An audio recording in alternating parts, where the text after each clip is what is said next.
1945년 포츠담 회담이 열리고 그 당시 연합국들이 함께 일본에게 무조건 항복을 요구하는 포츠담 선언을 발표합니다. 이 선언이 있은 다음에 많은 기자들이 몰려와서 그 당시 일본의 스즈키 간타로 수상에게 질문했습니다. 어떻게 할 것이냐? 이 선언에 대해 어떻게 생각하느냐?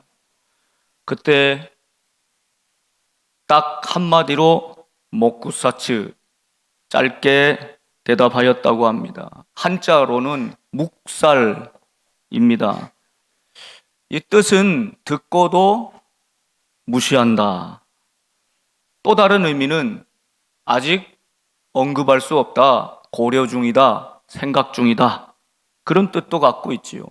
그런데 일본의 언론들은 대부분 이 말을 아직 생각 중이다의 뜻으로 보도를 했지만 외신들은 이 말을 무시했다라고 번역하여 보도하였습니다. 이 보도를 본 미국의 해리 트루먼 대통령의 심기를 건드려서 결국에는 히로시마와 나가사키의 원자폭탄을 투하하는 데 영향을 주었다는 상당히 설득력 있는 주장이 있습니다. 말 한마디가 가지고 있는 힘이 이렇게 무섭습니다. 한마디 말이 국가의 관계와 세계 정세에도 엄청난 영향을 줄 수 있다는 것이죠. 우리나라 정부의 공식 통역사로는 1호인 임종영 씨가 베테랑의 공부법이라고 하는 책을 썼는데 거기 통역사로서 다양한 일상의 경험들이 나옵니다. 그분의 말로는 통역하는 사람들, 전문가들도 최대한 한마디라도 놓치지 않고 또 올바로 듣고 전하기 위해서 그것을 옮기는 귀와 입이 되어야 한다. 이를 위해 늘 긴장하고 매일매일 노력한다는 것입니다. 30년이 지난 전문가 베테랑이지만 오늘도 새벽에 일어나서 뉴스를 보고 새로운 단어를 익히고 그것을 적고 적절하고 바른 말을 옮기는 귀와 입이 되기 위하여 애를 쓴다는 것입니다. 여러분, 이런 의미에서 신앙인은, 그리스도인들은 우리의 말이 우리의 삶이 되도록 진실하고 아름답고 거룩한 말과 삶이 일치되는 예수님 닮아가는 거룩한 모습으로 하루하루 그렇게 빚어져야 되지 않겠습니까? 야고보서는 3장에 여러 가지 말씀으로 이 말의 중요성, 이것을 강조하며 우리에게 경계하고 있습니다. 내 형제들아, 너희는 선생된 우리가 더 큰 심판을 받을 줄 알고 선생이 많이 되지 말라. 우리가 다 실수가 많으니 만일 말에 실수가 없는 자라면 곧 온전한 사람이라. 능히 온 몸도 굴레 씌우리라. 그럼 선생님은 학생들 앞에서 서야 하고 언제나 말을 해야 하지 않습니까? 그런데 우리 인간은 다 말에 실수가 있는, 완전하지 못한 연약함이 있다는 것이죠. 저도 종종 이 말씀 앞에서 그렇게 하나님 앞에 기도하게 됩니다. 하나님, 제 입에 하나님의 말씀을 넣어주시고 또 제가 일상에서 하는 말이라도 하나님 진실한 말, 아름답고 거룩한 말이 되어 그 말대로 살아가는 것. 그래서 성도들이 우리 목사님 말씀하시면 그대로 행하신다라고 여겨질 만한, 신뢰할 만한 그런 목회자가 될 수 있도록 하나님 나를 붙들어 주십시오.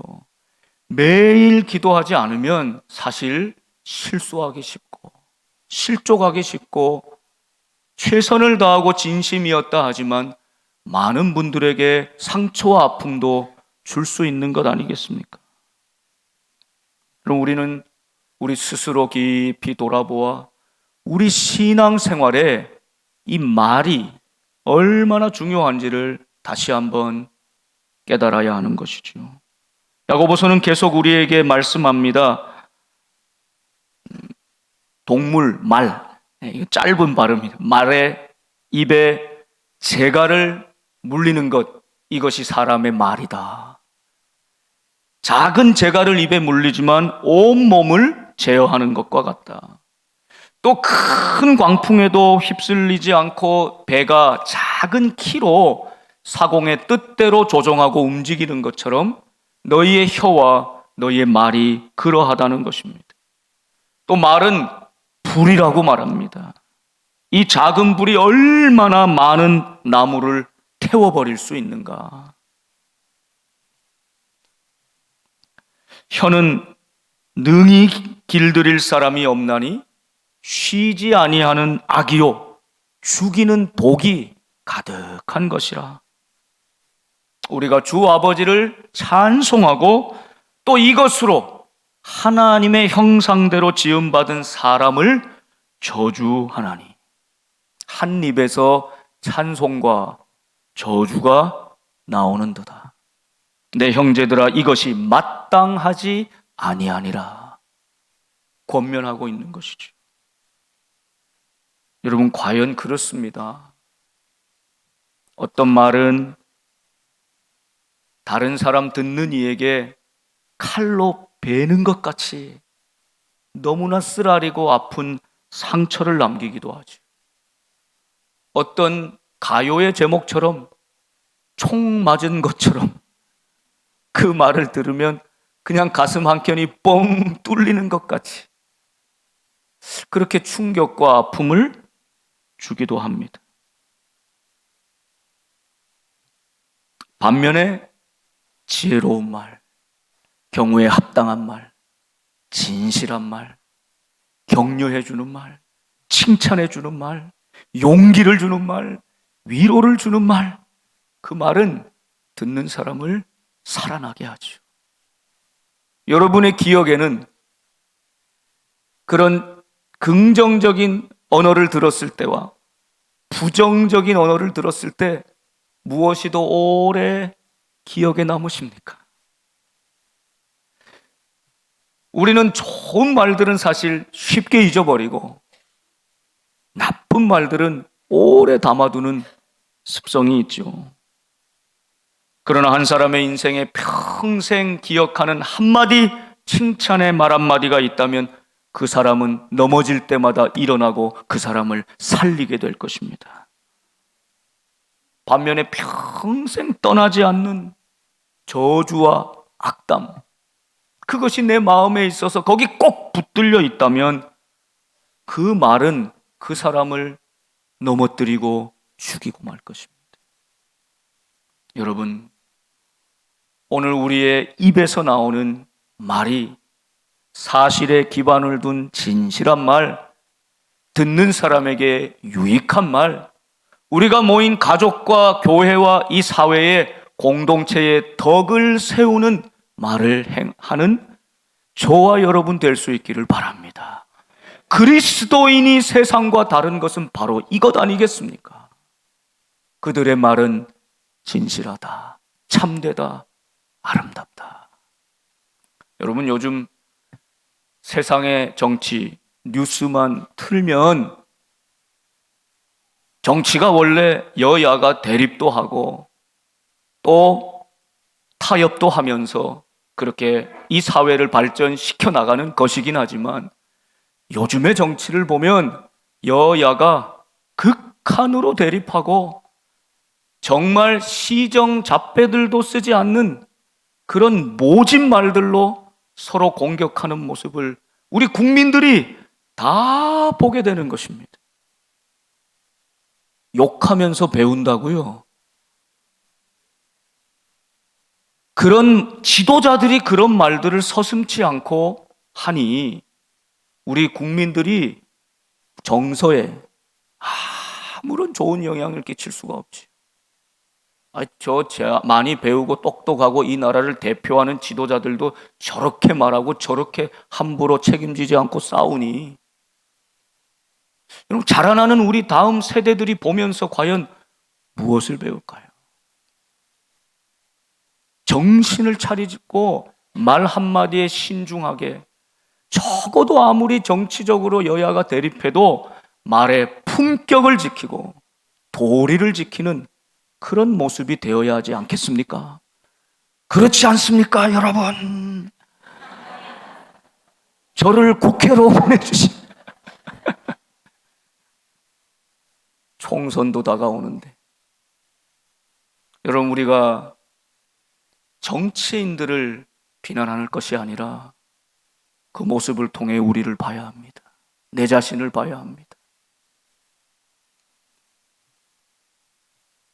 나는 말이 앞서고 행동은 뒤따르지 않는 언행일치의 삶을 살지 못하는 연약한 존재이다. 이것을 깊이 생각하고 기억하고 바로잡으면서 오늘도 우리에게 주시는 하나님의 말씀에 귀를 기울일 수 있기를 바랍니다. 예수님께서는 마지막 유월절 만찬을 제자들과 함께 나누십니다. 얼마나 애틋한 자리입니까? 사랑으로 충만한 자리입니다. 특별히 유월절 어린 양으로 오신 예수님은 그 중에 나를 팔 자가 있다, 나를 팔아넘길 자가 있다, 그것도 내 가까이 앉아 그릇에 함께 손을 넣는 그 가까운 거리에 있는 자가 나를 팔 것이다 말씀하시죠. 그때 제자들은 모두 다 차례차례로 나는 아니죠, 피해갑니다. 숨어버립니다. 마지막 가룟 유다도 나도 아니지요 하면서 마지막 예수님의 손을 붙들 수 있는 회개의 기회도 놓치고 맙니다. 그리고 나서 오늘 말씀이 이어지는데, 오늘 말씀은 두 가지 사건이 이어서 나옵니다. 이제 예수님께서 이것은 내 몸이라 하며 빵을 떼어주시고, 이것은 내 피, 언약의 피라 하면서 잔을 나누어 주십니다. 여러분, 훗날에 이것이 정착되어 기독교 예전으로 성만찬이 되었지만, 그날 예수님과 함께 둘러앉은 제자들은 그런 생각이 아니라 이제 마지막 예수님이 우리와 항상 함께 하시던 공동 식사, 그것도 유월절의 특별한 만찬을 우리와 함께 하시는구나, 이렇게 생각했겠죠. 그리고 뒤이어서는 베드로가 예수님을 부인할 것을 예수님이 예고해 주십니다. 여러분, 이 두 사건을 통해서 오늘 설교의 제목대로 말과 삶이라고 하는 관점으로, 여러분, 예수님은 어떻게 당신의 말씀이 삶에 이루어지는 언행일치의 삶을 사셨고, 반면에 베드로는, 또 모든 제자들은 어떻게 말했지만 지킬 수 없는, 이룰 수 없는, 말과 삶이 일치되지 않는 그런 모습을 보였는가? 오늘 하나님의 말씀을 통해 우리에게 들려주시는 성령의 음성을 들을 수 있기를 간절히 소망합니다. 예수님은 이것은 내 몸이라, 이것은 내 피라, 빵과 잔을 나누어 주며 말씀하셨습니다. 여러분, 이 말씀대로 그 빵과 잔을 먹고 마시는 사람은 곧 예수님을 먹고 마시고 내 속에 모셔서 하나가 되는 것이죠. 여러분, 먹는 것이 그 사람의 체질과 건강을 결정합니다. 무엇을 먹느냐가 참으로 중요합니다. 여러분, 피 검사를 했는데 이전까지 당뇨가 없었는데 당뇨가 이제 위험하게 되었다. 진단이 나오면 의사 선생님이 대번에 뭐라고 말씀합니까? 반드시 운동하셔야 되고 식단을 바꾸셔야 됩니다. 탄수화물 줄여야 됩니다. 밥을 꼭 드시려면 현미를 드셔야 됩니다. 건강해지려면 이 당뇨를 조절하려면 반드시 식단을 바꾸셔야 됩니다. 그렇게 이야기하죠. 여러분, 당뇨에 걸렸다는 걸 알면서도 먹는 것, 식단을 바꾸지 않으면 어떻게 되겠습니까? 콜레스테롤이 발견됐습니다. 고지혈증입니다. 여러분, 그 순간 내 먹는 음식, 생활의 습관이 바뀌어야 되는 것입니다. 여러분, 이 먹는 것이 우리의 삶에 밀접한 관계가 있기 때문에 먹는 것이 나의 체질이 되기 때문에 이게 너무나 중요한 것이죠. 간혹 암에 걸리셔서 완전히 식단을 바꾸시고 또 여러 가지 치료를 통해 건강을 회복하시고 또 그 후에도 이제 달라진 식단으로 계속 유지하며 건강하게 살아가시는 분들도 보게 됩니다. 이토록 먹는 것이 중요하지. 오늘 예수님께서 마지막 식탁의 자리에서 이제 너희가 나를 먹어라. 이것이 생명의 양식이 되고 이것이 언약의 피가 될 것이다. 예수님의 몸과 피를 먹고 마시면 내가 예수님 체질이 되는 것 아니겠습니까? 우리의 체질을 바꾸시기를 원하는 것입니다. 세상에 물들여 세상의 입맛에 빠져 세상이 주는 달콤한 쾌락에 죄의 본성에 물들어 있는 첫사람 아담의 후손인 우리를 둘째 아담인 예수 그리스도, 그분은 우리의 먹거리로, 양식으로, 피로 우리 속에 들어와 우리의 체질을 영적으로 완전히 바꾸기를 원하시는 것입니다. 이제 예수님의 몸과 피를 받으며 하나님과 단절된 버려진 인생이 아니라 하나님과 연결된 하나님의 자녀 삼아주시는 것입니다. 이제 그 주님의 몸과 피를 받는 자는 죽음에서 생명으로, 죄악에서 거룩함과 의로운 삶으로 변화되어 가는 것이죠. 그것이 예수님의 말씀이었습니다. 여러분, 이 예수님의 말씀이 그대로 이루어지죠.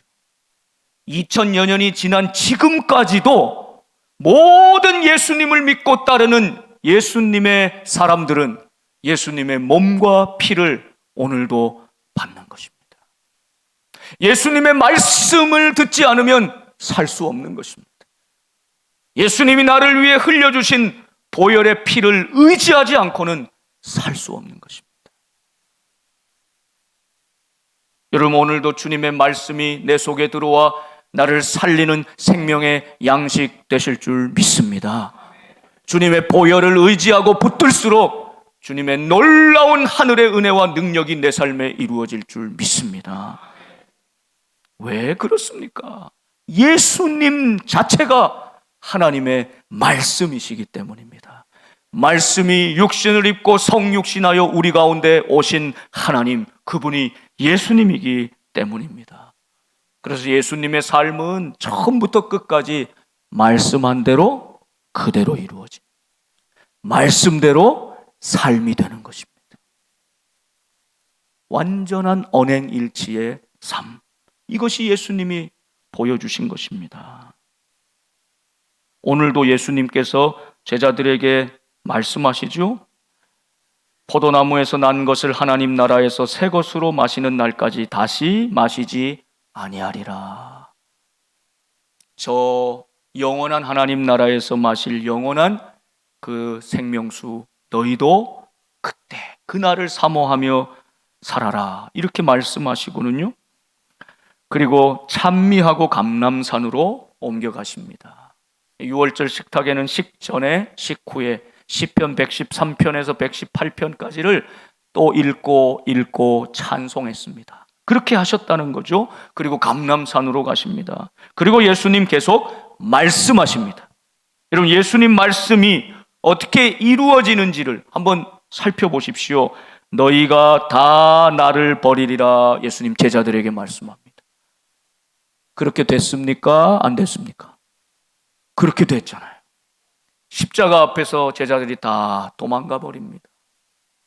뿔뿔이 흩어져 버립니다. 너희가 다 나를 버리리라. 이는 기록된 바 내가 목자를 치리니 양들이 흩어지리라. 스가랴 13장 7절 말씀으로 주님은 이 현상을 예언하시며 이 하나님의 말씀이 그대로 이루어지는 것이다 이렇게 말씀하죠. 주님의 사역은 그래서 말씀의 사역이었고 기록된 바 기록하였으되, 광야에서 마귀의 시험을 받을 때도 주님이 물리치신 것은 오직 한 가지, 기록하였으되, 기록된 바 하나님의 말씀으로 마귀도 물리치시지 않았습니까?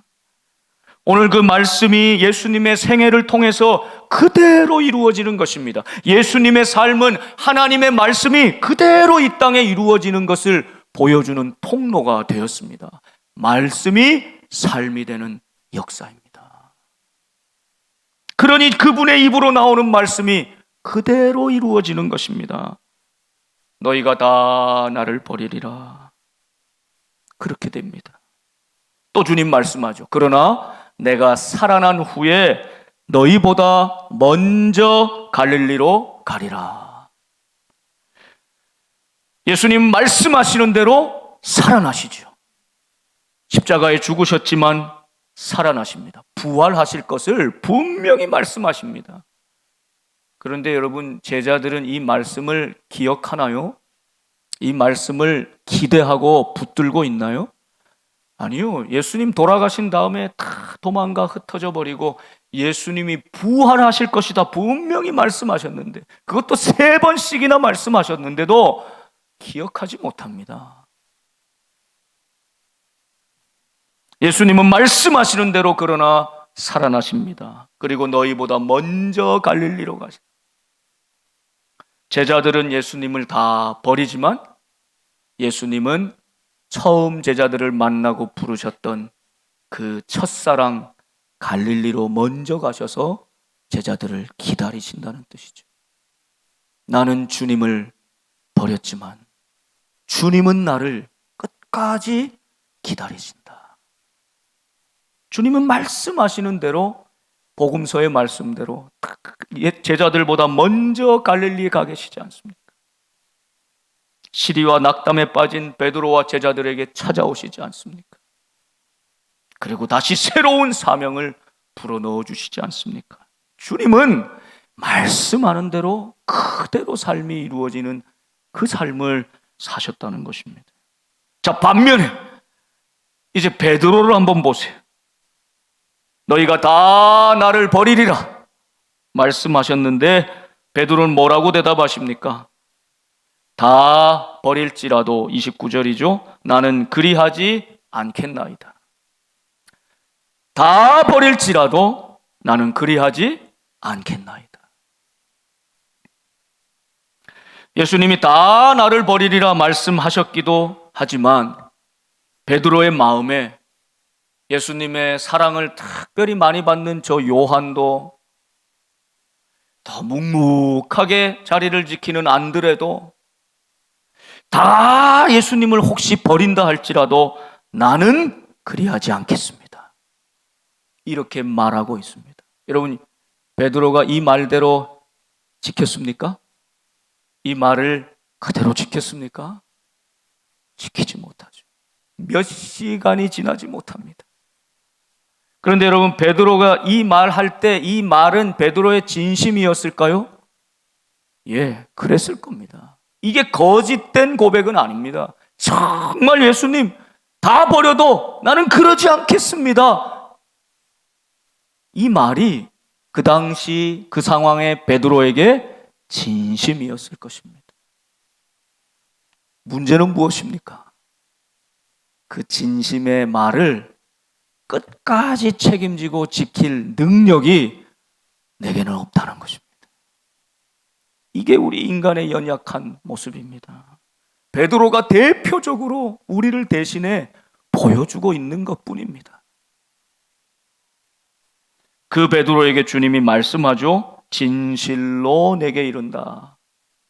오늘 이 밤 닭이 2번 울기 전에 네가 나를 3번 모른다고 부인할 것이다. 주님은 또 말씀하신 대로 이 말씀이 그대로 됩니까? 안 됩니까? 그대로 되잖아요. 몇 시간 후에 이 말씀이 그대로 되잖아요. 현실이 되잖아요. 그때 베드로는 또 뭐라고 항변하고 강하게 말합니까? 31절 베드로가 힘있게 말하되 내가 주와 함께 죽을지언정 주를 부인하지 않겠나이다. 말은 자꾸 하다 보면요 보태져요. 진심이었지만 베드로는 이제 목숨까지 걸고 있네요. 내가 주와 함께 죽을지언정 주를 부인하지 않겠습니다.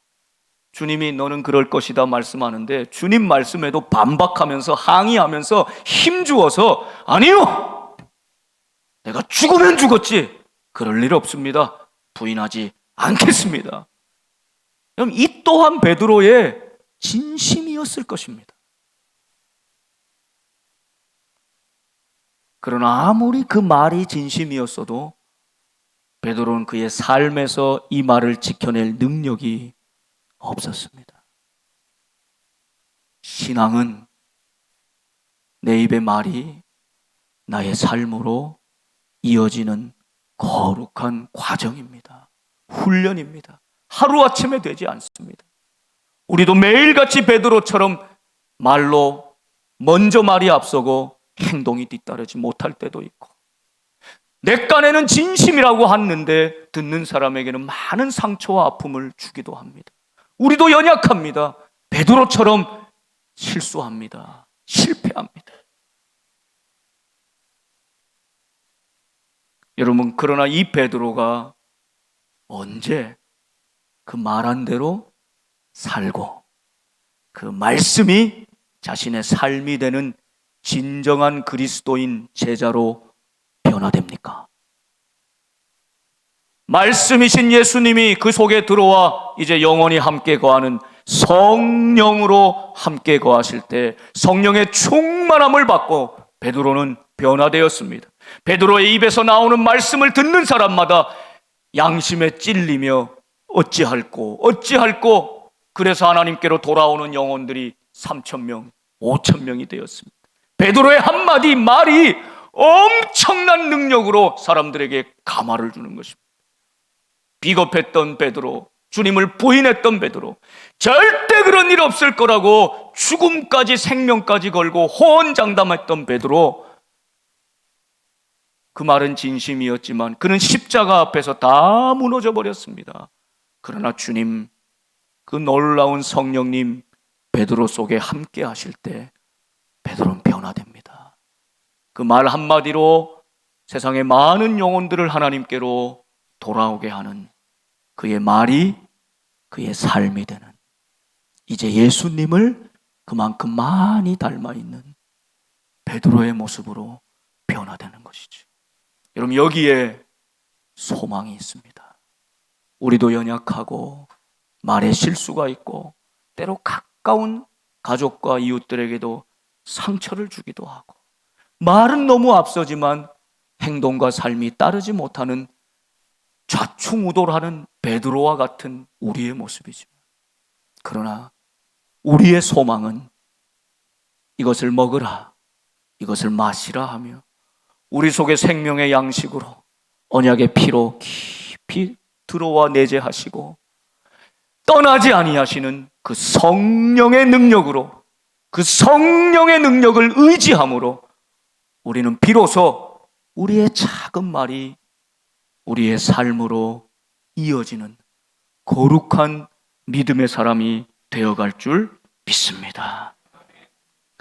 지난주 우리 교회에 오셔서 전도 간증을 해주셨던 그 온누리교회 박인숙 권사님이란 분이 계셨는데 올해 75세가 되셨대요. 그 간증이 참 은혜가 되고 도전도 되었습니다. 그런데 그분이 전도하게 된 계기는 다른 것이 아니라 하나님의 말씀을 자꾸 듣고 그 말씀을 기억하고 설거지할 때, 청소할 때도 계속 암송하다 보니까 이 말씀이 자신의 삶에 탁 자리가 잡히시더라는 거예요. 말씀이 내 삶의 중심이 되었어요.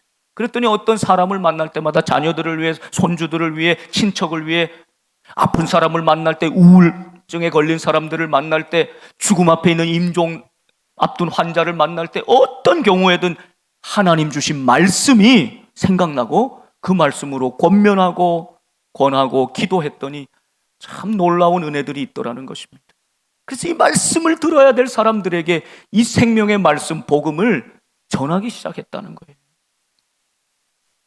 그분 10년 전 65세 때 자기가 앞으로 이룰 꿈에 대해서 한번 적어봤대요. 그리고 10년이 지난 다음에 그 적은 것들을 가지고 와서 보여주시던데 거의 대부분 다 이루어졌대요. 생방송 아침마당에 출연하는 것만 제외하고. 제가 볼 땐 그 꿈도 곧 이루어지실 것 같아요. 그리고 지금도 80세, 85세 되는 두 언니와 권사님 언니들, 같은 교회 언니들, 자기가 막내인데 세 분이 팀을 이뤄서 동네 경로당 가서 어르신들 같이 돕고 섬기고 이런저런 이야기하면서 또 하나님 말씀 생각나면 권면하고 기도해드리고, 그래서 그 경로당에서 아예 잔치를 베풀어서 아예 복음 전하는 시간까지도 허락을 받고 복음을 마음껏 전하고, 이게 소문이 나가지고요 그 옆으로 이제 점점 기쁘게 감사하게 예수님의 편지가 되고 예수님의 향기가 되어서 그렇게 아름답게 살아가시는 모습을 보았습니다. 손주들 그저 말씀을 가르쳐주고 기도해주고 축복해주고 늘 감사와 기쁨이 넘치는 삶, 그러다가 하나님 나 부르시면 하나님 품에 호련히 안기는 삶, 참 아름답고 귀한 모습 아니겠습니까? 여러분, 그리스도인의 말과 삶이 가능한 일치하는 예수님 닮은 모습으로 산다면 전도는 그냥 되는 것입니다. 반대로 전도가 그동안 그렇게 힘들고 안 되는 이유는 내 말과 내 삶이 일치하지 못했구나. 그래서 옆집 어느 교회 다니는 아무개 집사님 때문에 나는 절대 교회 안 갈 거야, 이런 분도 있다는 거죠. 여러분, 전도에는 실패가 없습니다. 유일한 실패가 있다면 그것은 전도하지 않는 것입니다. 씨를 뿌리고 때로 잘 자라는 것도 있지만 자라지 않고 시들거나 열매를 맺지 못하는 것 같아도 우리가 할 역할은 뿌리고 심는 것입니다. 그럼 반드시 하나님께서 열매 맺게 하실 때가 있는 것이죠. 우리가 받은 생명의 말씀대로 사셨던 우리 주님, 그분을 우리가 받아 많은 죽어가는 영혼들을 위해 그 생명의 말씀을 힘차게 뿌려나갈 때 반드시 아름답게 열매를 거두는 여러분의 복된 인생, 우리 복된 교회가 되기를 주님의 이름으로 소망합니다. 기도하겠습니다.